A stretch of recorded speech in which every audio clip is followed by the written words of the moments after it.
E a cara de Jesus, como que ele era? A fisionomia dele? Porque isso é uma questão... Sim. Eu acho que eu vi há pouco tempo, conseguiram meio que reconstruir e tiraram aquela imagem que a gente sempre teve de Jesus, Teve Jesus, né? É aquela Como que reconstrução ali também, eu fico até um pouquinho, porque assim, uma pessoa Mas ela é especializada... baseada no quê? É por isso que eu achei assim... achados, em quê? Um achado foi um negócio meio assim, aquilo não foi acadêmico, foi mais divulgação científica, nem é divulgação científica aquilo.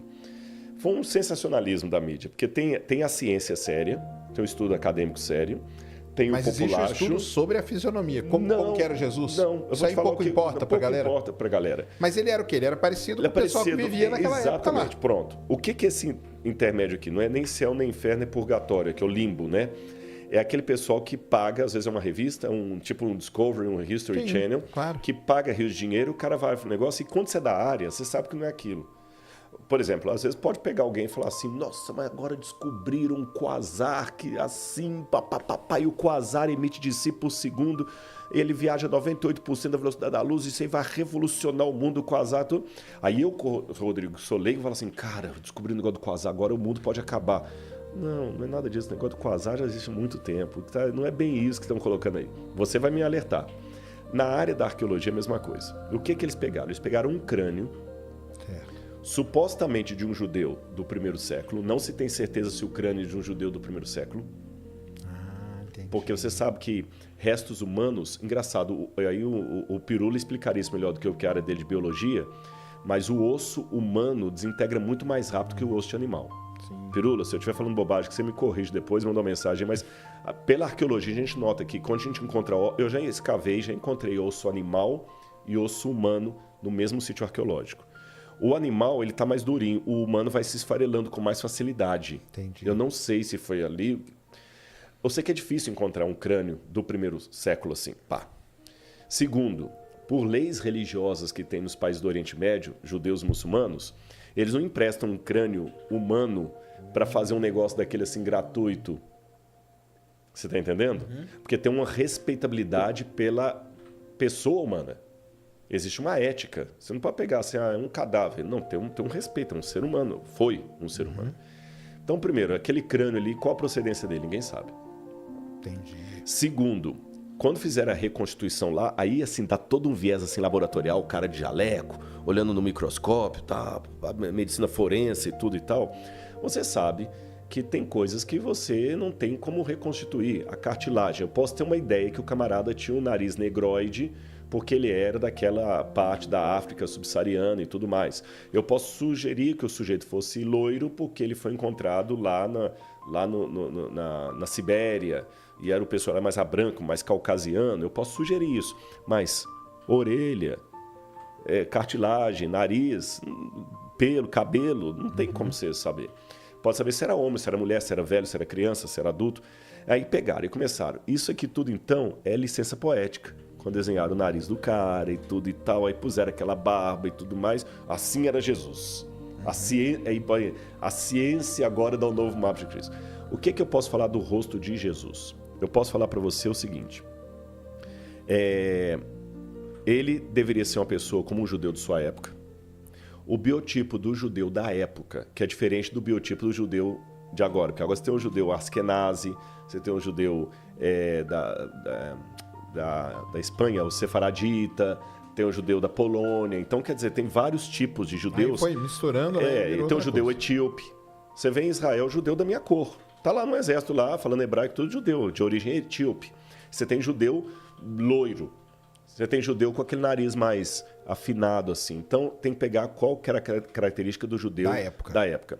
Então, Jesus deveria ser um sujeito de estatura mediana, porque, pelo que a gente vê dos ossários que encontraram os fêmurs da época, a gente nota que a população era baixa, em torno de 1,60 m e poucos. Caramba. Eram baixinhos, eram pequenos. Jesus era baixinho. Baixinhos, os judeus tinham uma estatura baixa. Jesus deveria ser uma pessoa troncudinha, porque ele trabalhava com construção. A profissão dele era tecton.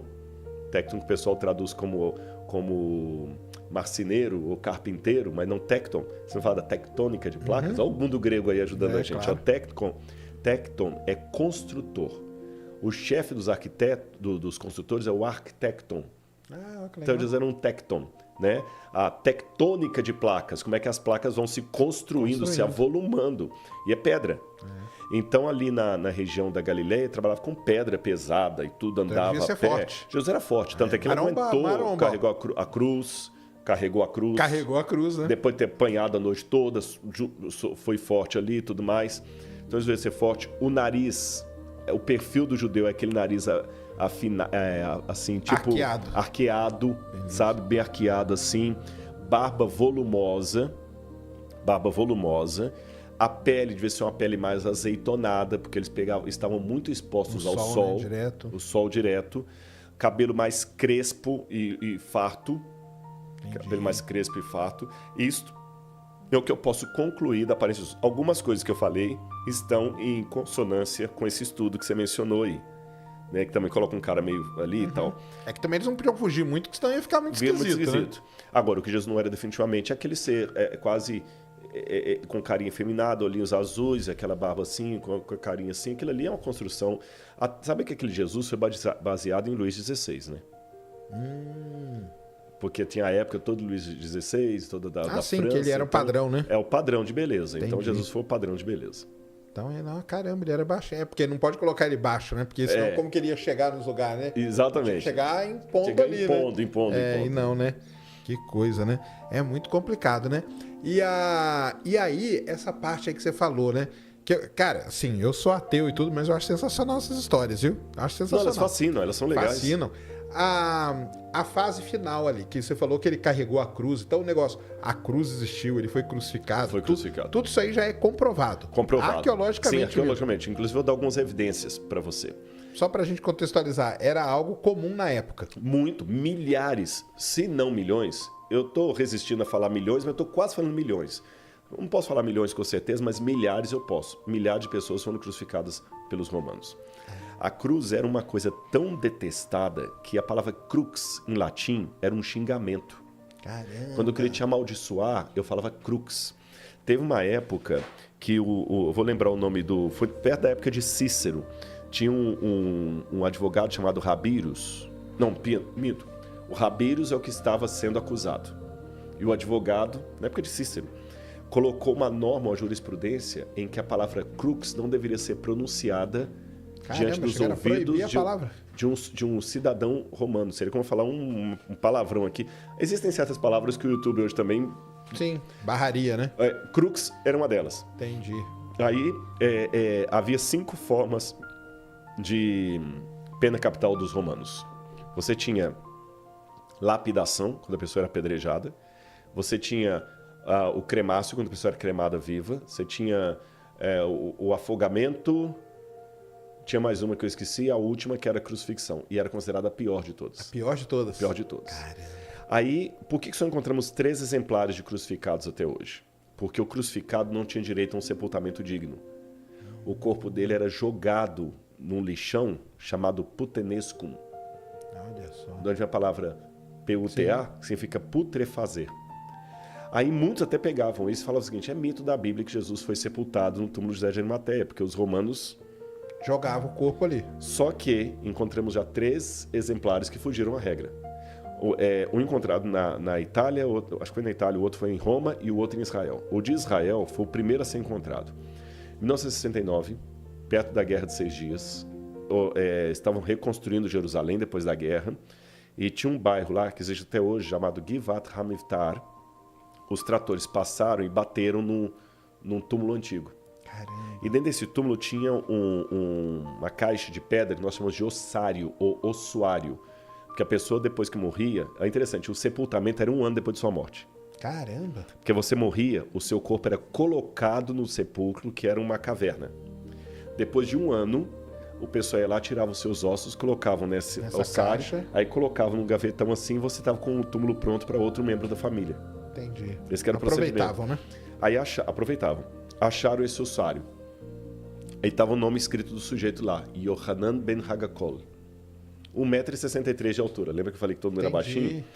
E aí, quando pegaram, viram que como é o nome aqui abaixo do fêmur, a tíbia, né? Não, a tíbia é do braço. Esqueci, gente, agora deu um branco. Eu não sei. Aqui da canela aqui. Estavam quebrados. vê se você acha aí. Estavam quebrados os ossos. E não foi quebrado de ação do tempo, não. Foi deliberadamente quebrado com uma pancada. Fíbula. Não, acho que é a tíbia. É tíbia mesmo. É a tíbia, né? Então eu falei tíbia. Eu tinha falado tíbia aquela hora. É a tíbia mesmo. Abaixo do joelho. Isso, bem abaixo do joelho. Estava quebrada essa parte aí, a tíbia.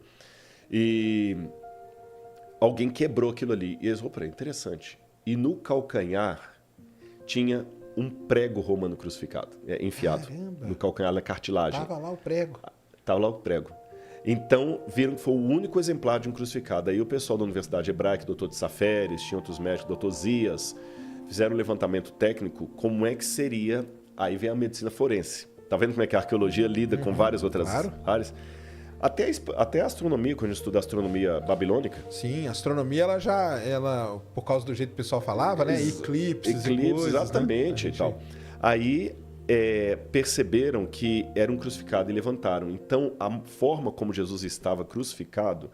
Tem como mostrar alguma coisa aqui? Tem, qualquer coisa. Se você escrever aí Crucifixion Archaeology, só coloca assim em inglês, vai ficar mais fácil de achar. Aí coloca nas imagens que eu já vou mostrar qual. Crucifixion Archaeology.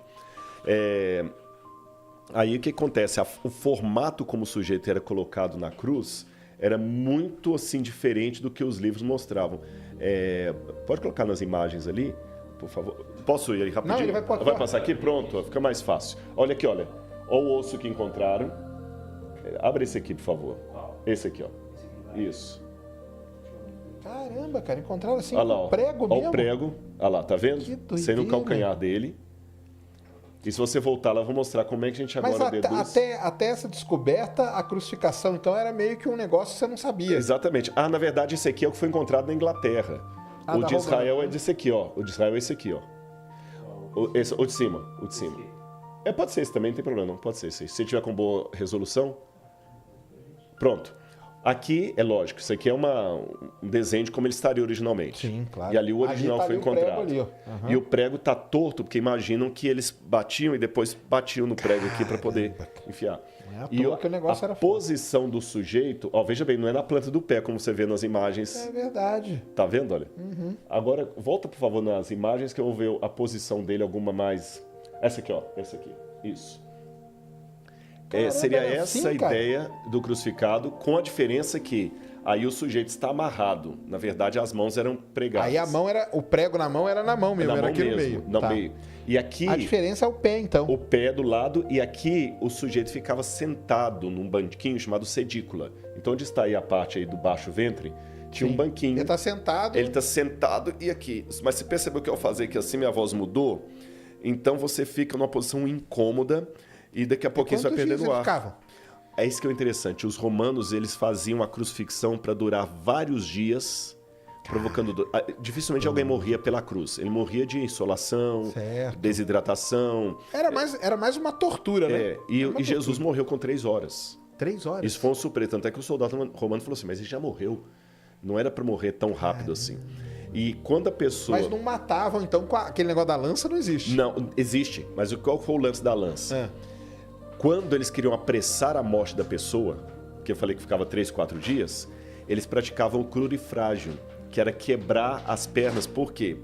Se eu tivesse na posição desse sujeito aqui, assim, sentado na cadeira, vocês perceberam em casa que a minha voz mudou de tom? Porque eu estou atrofiando aqui os pulmões. E nessa posição, o ciático também fica todo exprimido ali. Claro. E eu vou perdendo fôlego com o tempo, vai perdendo fôlego. E para respirar, você tem que levantar e cair de novo. Então, a cruz era uma coisa horrorosa de se contemplar. Cara, era horrorosa mesmo. E quando você quer apressar a morte da pessoa, você quebra porque as aí não pernas. tem como ele levantar. Aí ele morre mais rápido. Aí você vai no Evangelho, fala que estava um rebu em Jerusalém, época da Pêssar, da Páscoa. Tinha um grupo que queria crucificar Jesus, mas ficou com medo de ter uma reação dos partidários de Jesus. Aí falaram o seguinte, olha, Jesus morreu. Não, confirma se morreu mesmo. Aí que o sujeito pegou a lança e enfiou. Entendi. Aqui. Então não foi a lança que matou ele. Não. A lança foi para confirmar se ele estava morto ou não. E como viram que já estava morto, eles quebraram as pernas dos ladrões que estavam do lado. O Evangelho fala isso, mas não fala por que quebraram as pernas. Mas agora, aí vem o cruzamento da arqueologia com a Bíblia. Eu sei que quebravam as pernas para apressar a morte dos 2 ladrões. Mas de Jesus nunca foi encontrado nada disso. Nada. Nem a cruz, Nem não a cruz, existe, nada. O mito do encontro da cruz é de Helena, mãe de Constantino, que foi lá no 4º século, que encontrou o pedaço da cruz de Jesus. Aí uma parte está lá na Maison du Trésor, lá da Igreja Notre-Dame de Paris. Outra parte está lá em Jerusalém. Mas assim, até uma ironia de Lutero, que diz que encontraram tantos pedaços da cruz de Jesus que conseguiram construir 2 arcas de Noé e ainda sobrou um bercinho, né? Então, quer dizer... Tinha tanta gente que fala que encontrou. Com tanto pedaço da cruz, deu para construir 2 arcas de Noé.